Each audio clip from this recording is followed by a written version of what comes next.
चारू के घर उसकी नई नवेली बहू रितिका आती है। रितिका वैसे तो बहुत ही गुणी और नेक स्वभाव की होती है, लेकिन रात होते ही वो हर तरफ हंगामा मचा देती है। रात को जब सब सो जाते हैं, तभी रितिका आधी नींद में से उठकर अपने घर के पास वाले कब्रिस्तान में जाती है।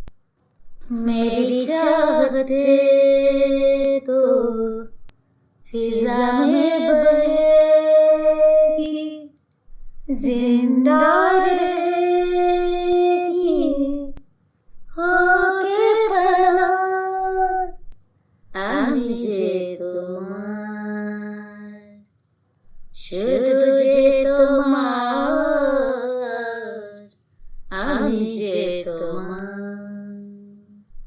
रात की नाइट ड्यूटी पर जाने वाले पड़ोसी श्रीकांत और सुमन रितिका को इस तरह कब्रिस्तान की ओर जाते देख पूरी तरह डर जाते हैं। ये क्या? ये तो रितिका है ना? लेकिन ये इस तरह यूं आधी रात में भूतनी की तरह कब्रिस्तान की ओर क्यों जा रही है? हो ना हो कुछ तो गड़बड़ है इस रितिका की बच्ची में। अगले दिन श्रीकांत और सुमन दोनों मियाँ बीवी रितिका के कब्रिस्तान जाने की बात को उसकी सास चारू और पति देव को बताते, लेकिन वो दोनों उनकी बात पर इतना ध्यान नहीं देते। दिन गुजरते जाते और अब धीरे धीरे रोजाना कोई ना कोई रितिका को रात में कब्रिस्तान की ओर जाते हुए देख लेता है और ये बात आकर उसकी सास और पति को बताते। देव बेटा, आज तो हम दूध का दूध और पानी का पानी तो करके ही रहेंगे। आज हम दोनों जाएंगे और देखेंगे कि क्या वाकई में रितिका बहू कब्रिस्तान में जाती है।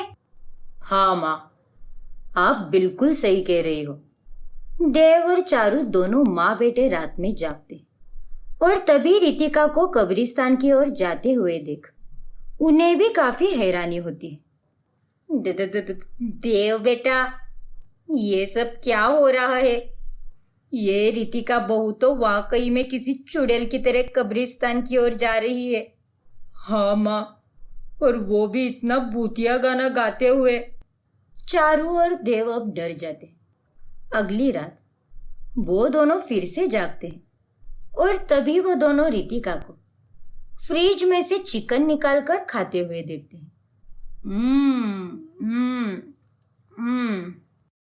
हाय राम, ये मेरी बहू में कौन सी चुड़ैल घुस गई है? रितिका चिकन खाने के बाद फिर से कब्रिस्तान की ओर निकल पड़ती है। ये पूरा दृश्य देख देव और चारू के रोंगटे खड़े हो जाते हैं। अगले 2 से 3 रातों तक रितिका कहीं भी नहीं जाती, जिसके बाद चारू और देव की जान में जान आती है। माँ, रितिका पिछले 3 दिनों से कब्रिस्तान की तरफ नहीं गई। इसका मतलब वो अब ठीक हो गई है। हाँ बेटा, ये सब मेरी प्रार्थना का ही तो असर है। अब वो कहीं नहीं जाएगी और रात में सिर्फ तेरी बाहों में ही रहेगी, ताकि जल्दी से तेरे मुन्ने या मुन्नी की माँ बन सके। माँ, आप भी ना। लेकिन उस रात जब चारू को प्यास लगती तब वो किचन से पानी लेने के लिए उठ जाती और जैसे ही वो बेड से उतरती है तब बेड के नीचे से रितिका उसके पैर खींच लेती है। नहीं, बचाओ। चारू की रूह पूरी तरह कांप जाती है। वो धड़ाम करके फर्श पर मुंह के बल गिर जाती है और उसका मुंह सूजकर टमाटर की तरह लाल हो जाता है। हाय हाय, सत्यानाश हो इस चुड़ैल का। ये तो मेरे बेड के नीचे पहुंच गई। सासू जी, तूने मेरी कदर ना जानी। सासू जी, तूने मेरी कदर ना जानी। हाय मोरी मैया, भागो यहाँ से। चारू घबरा जाती है और दुम दबाकर वहां से भाग जाती है। एक दिन जब देव रात में काम से लेट आता है तब वो रितिका को कमरे में ना देखकर बहुत घबरा जाता है। अरे, ये रितिका कहाँ चली गई? कहीं फिर से वो कब्रिस्तान में तो नहीं गई? परदेसिया परदेसिया ये सच है पिया, सब कहते हैं मैंने तुझको दिल दिया। देव रितिका को अलमारी में बैठकर नींद में गाना गाते हुए देखकर बुरी तरह डर जाता है और वो भी दुम दबाकर वहां से भाग जाता है। बचाओ, माँ, माँ। चारू और देव दोनों रितिका की इन भूतिया हरकतों से बेहद डर जाते हैं और वो दोनों अब तय करते हैं, बस बहुत हो गया देव बेटा। रितिका बहू की इन भूतिया हरकतों को अब एक ही व्यक्ति रोक सकता है और वो है तांत्रिक बाबा। हाँ माँ, मैं कल ही तांत्रिक बाबा को घर बुलाता हूँ। अगले दिन घर में तांत्रिक बाबा आते और वो रितिका को बेड से बांध देते और अपनी भूत भगाने की विधि शुरू कर देते हैं। आबरा का डाबरा, गिली गिली छू, भाग जा, भाग जा, उल्लू की पट्टी चुड़ैल भाग जा, वरना मैं कर दूंगा तेरी सिट्टी पिट्टी गुम। आबरा का डाबरा, गिली गिली छू। छोड़ो मुझे यूं कैदियों की तरह क्यों बांधा है तुमने? मैंने कुछ गलत नहीं किया है। मुझे नहीं पता कि मैं रात को नींद में क्या करती हूँ। मेरे अंदर कोई आत्मा घुसी नहीं है। अरे ओ डायन, हम अच्छी तरह से जानते हैं ये मेरी बहू नहीं बल्कि तू कह रही है, लेकिन हम तुझ जैसी काली शक्ति के चिकनी चुपड़ी बातों में नहीं आने वाले। ओ बाबा, आपका स्पीकर बंद क्यों हो गया? आप बचते रहो, मेरा मतलब मंत्र जारी रखो। लेकिन तभी वहां पर पड़ोस में रहने वाले डॉक्टर रघुनाथ जी आते हैं और वो ये सब रोक देते हैं। बंद करो ये सब नौटंकी। जिस चीज को तुम भूतिया हरकत का नाम दे रहे हो वो असल में एक मामूली सी बीमारी है। देव बेटा, चारू जी, रितिका के अंदर किसी आत्मा का वास नहीं है, बल्कि उसे नींद में चलने की और बोलने की बीमारी है। वो तो बस एक आदत है। क्या? हाँ, यह अक्सर लोगों को होता है और ये कोई गंभीर बात नहीं है। हाँ, लेकिन इसमें एक ही खतरा है कि नींद में व्यक्ति अगर कोई गलत चीज कर दे, जैसे खुद को या दूसरे को हानि पहुंचा दे, तो बात चिंता करने वाली हो सकती है। देव और चारू ये बात सुनकर चकित हो जाते हैं। डॉक्टर अंकल, अगर ऐसा ही है तो नींद में रितिका कब्रिस्तान की ओर क्यों जाती है? अरे देव बेटा, नॉर्मल सी बात है। घर के पास से होने वाला रास्ता कब्रिस्तान की तरफ ही जाता है। इसीलिए मुझे मेरी बीवी ने यह सब कुछ बताया, इसीलिए मैं यहाँ आ गया। मैं रितिका का ट्रीटमेंट करूंगा, जिसके बाद उसकी यह आदत या बीमारी पूरी तरह ठीक हो जाएगी। डॉक्टर रघुनाथ के ट्रीटमेंट के जरिए रितिका ठीक हो जाती है और उसकी नींद में चलने और बोलने की आदत भी छूट जाती है। ये कहानी है गर्भवती प्रीति और उसके पति कुणाल की। रात के 11 बज रहे थे और तभी प्रीति को गुलाब जामुन खाने की बहुत इच्छा होती है। कुणाल, मुझे बंसीलाल मिष्ठान भांडार की गुलाब जामुन खाने का बहुत मन कर रहा है, प्लीज ला दो ना। तुम्हारा दिमाग खराब हो गया है क्या प्रीति? अरे, तुम्हारे पापा ने क्या दहेज में पर्सनल हेलीकॉप्टर भिजवाया था क्या, जो मैं उस पर सवार होकर तुरंत कहीं से भी कुछ भी ला सकूं? और नहीं तो क्या। ए बौरिया, ज्यादा नाटक मत कर और चुपचाप गोंद के लड्डू खा ले जो रसोई में पड़े हुए हैं, समझी? लेकिन माँ जी, सुनाई नहीं देता क्या एक बार में जो कहा? जब से गर्भवती हुई है तब से सबके नाक में दम कर रखा है, और नहीं तो क्या। इतनी रात गए इसके पिताजी ने मिष्ठान भंडार खुला रखा था। नॉनसेंस। प्रीति को उसका पति और उसके सास ससुर एकदम नॉर्मल महिला जैसे ट्रीट करते हैं, जबकि उन्हें इस गर्भ अवस्था में उसका ख्याल रखना चाहिए था। प्रीति की सास उससे दिन रात काम करवाती है। माँ जी, मैं थक गई हूँ, मुझे थोड़ी आराम की ज़रूरत है, वरना मुझे चक्कर आ जाएगा।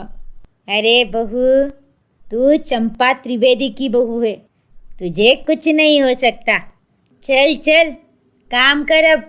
और हाँ, बस दिन रात कुंभकर्ण की तरह सोती ही रहेगी तो मेरा आने वाला पोता दिन रात सोता रहेगा, इसीलिए तू काम करती रहे। मुझे काम करने से कोई दिक्कत नहीं है माँ जी, लेकिन आप लोग मुझे ज़रा भी आराम करने नहीं दे रहे। प्रीति बहू, अपनी सास से जबान लड़ाकर बात मत करो, वरना कैंची से जबान काटकर डस्टबिन में फेंक दूंगा। एक दिन जब प्रीति को अपने चेकअप के लिए हॉस्पिटल जाना होता है, तब वो कुणाल के पास आती है। कुणाल तो मस्त तैयार हो रहा होता है। अरे वाह कुणाल, आज तो तुम्हें कहने की भी ज़रूरत नहीं पड़ी, हॉस्पिटल जाने के लिए तो तुम पहले से ही तैयार हो। नहीं प्रीति, मैं तुम्हारे साथ हॉस्पिटल नहीं जा रहा, मैं अपने दोस्त के साथ एक पार्टी में जा रहा हूँ। क्या? लेकिन कुणाल, अगर तुम पार्टी में जाओगे तो मैं हॉस्पिटल में अकेली जाऊंगी क्या? हाँ तो अब तुम क्या छोटी बच्ची हो? अरे कितनी बार कहा है तुम्हें मैंने कि तुम गर्भवती हो, बीमार नहीं, इसीलिए ये बीमार पेशेंट की तरह बर्ताव करना बंद करो। कुणाल की बातें सुनकर प्रीति बहुत उदास होती है और वो अकेली ही हॉस्पिटल चेकअप करने के लिए जाती है। दिन रात निरंतर काम करने के कारण वो अपनी तबीयत पर ध्यान नहीं दे पाती और उसी वजह से उसका गर्भपात हो जाता है। चंपा और घनश्याम को बहुत दुख होता है और साथ ही कुणाल भी बहुत उदास होता है। कुणाल के पापा, ये क्या हो गया? हम दादा दादी बनने वाले थे, लेकिन इस चुड़ैल के कारण हम नहीं बन पाए। मेरी कोई गलती नहीं है माँ जी, आप लोगों के कारण ही मैंने अपना बच्चा खोया है। एक दिन चंपा एक पंडित जी से मिलती है, जो उसे एक पवित्र जल देता है। ये लो चंपा बहन, अगर ये पवित्र जल तुम अपनी बहू को पिलाओगी तो वो अगले 24 घंटों में गर्भवती हो जाएगी। अरे वाह, ये तो कमाल हो जाएगा पंडित जी। फिर चंपा उस पवित्र जल को प्रीति के कमरे में रख देती है और जब प्रीति रसोई में फ्रिज का पानी पीने जाती है तभी, अरे रुक जाओ बहू, ये ठंडा पानी मत पियो, आज मौसम बड़ा बेईमान हो गया है, इसीलिए तुम जाकर अपने कमरे में रखे हुए जग का पानी पियो, वो अच्छा और साफ है। वाह वाह वाह, आज सूरज कहाँ से निकला है जो आप इतना अच्छा बर्ताव कर रही हो मेरे साथ। अरे जा मर, भलाई का तो जमाना ही नहीं रहा, जिसका करो भला वही पकड़े गला। प्रीति वो कमरे में रखा हुआ जल पिए उससे पहले ही कुणाल वो पानी पी लेता है और अगले 24 घंटों बाद वो गर्भवती हो जाता है और उसके पेट को बाहर निकले हुए देख घर के सभी लोग चौंक जाते हैं। अरे नहीं, ये क्या हो गया? बहू, वो पवित्र जल मैंने तेरे लिए उस जग में मिलाया था, लेकिन वो जल शायद कुणाल ही पी गया। माँ, ये आपने क्या कर दिया? अब मैं क्या करूँगा? मैं तो कहीं मुंह दिखाने के लायक नहीं रहा। कुणाल अब गर्भवती होने के बाद उसे एक औरत की सारी पीड़ा समझ में आने लगती है। एक दिन रात में उसे अचानक से दही भल्ले खाने का मन करता है। यार प्रीति, प्लीज़ बना दो ना दही भल्ले, मुझे बहुत क्रेविंग्स हो रही है। अरे क्या तुम भी कुणाल, मेरे पापा ने दहेज में थोड़ी ना कोई हेलीकॉप्टर दिया है जो मैं कहीं उड़कर जाऊं और तुम्हारे लिए दही भल्ले लाऊं।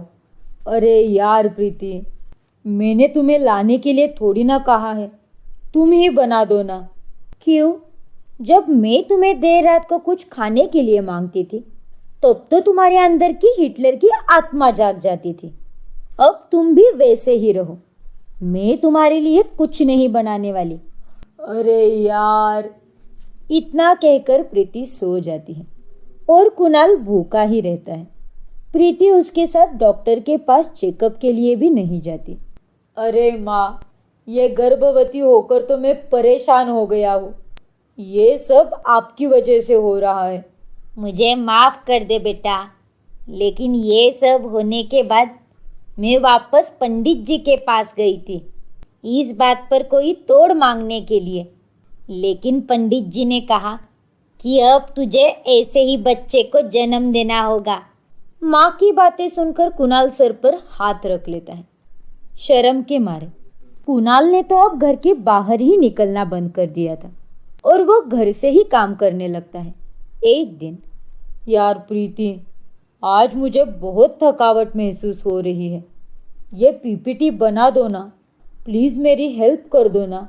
अरे कुणाल, तुम ऐसी बीमारों जैसी बातें क्यों कर रहे हो? तुम गर्भवती हो, बीमार नहीं। तो ये नाटक बंद करो और मेरा दिमाग मत खाओ और बत्ती बुझा के सो जाओ। I don't care about your PPT. खुद का काम खुद करो। प्रीति की बातें सुनकर कुणाल को अपनी सारी गलतियों का एहसास होता है और वो अंत में प्रीति से माफ़ी मांगता है। प्रीति, मुझे माफ़ कर दो। गर्भवती होने के बाद ही मैंने तुम्हारे दुख और दर्द को समझा है। मैंने ये महसूस किया कि एक औरत को गर्भावस्था में कितनी तकलीफ होती है, उसमें कितने बदलाव आते हैं। और जब तुम प्रेग्नेंट थे तब उन दिनों में मैंने तुम्हें अपनापन और प्यार देने के बगैर तुम्हें और परेशान किया। उसके लिए मुझे माफ़ कर दो Preeti. I am really sorry. It's okay Kunal, तुम्हें अपनी गलतियों का एहसास हुआ, वही मेरे लिए बहुत बड़ी बात है। प्रीति कुणाल को माफ़ कर देती है और कुछ ही महीनों में कुणाल एक प्यारी सी बच्ची को जन्म देता है और वो सभी लोग खुशी से जीवन बिताते हैं।